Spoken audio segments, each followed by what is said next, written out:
Thank you for joining us for day 27 of our Transformed Devotions. We're talking about being transformed by the renewing of our minds, and we are learning how to be transformed in the various areas of our lives. This week, we're talking about being transformed in the area of our emotional lives.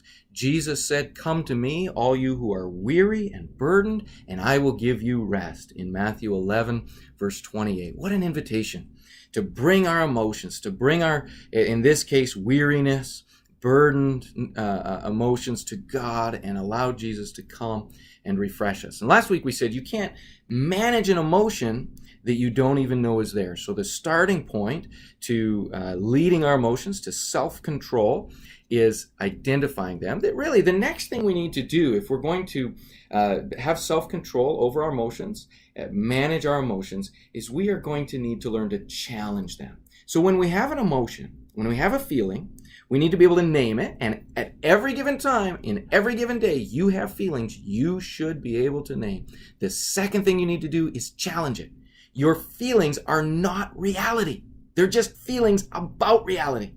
So here's the deal. Feelings cannot and should not be trusted to name reality in your life.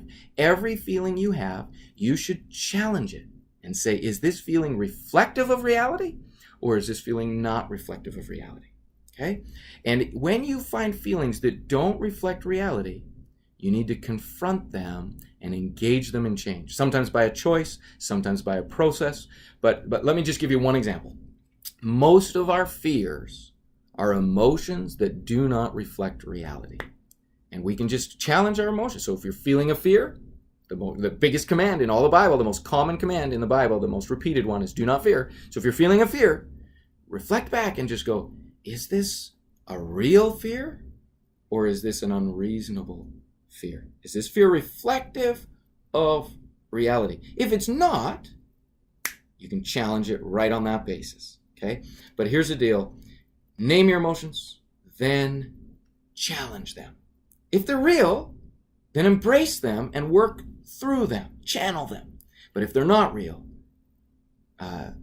attack them, right? Say, hey, emotion, you're lying, and I'm not going to follow you. You're going to follow me. Come this way.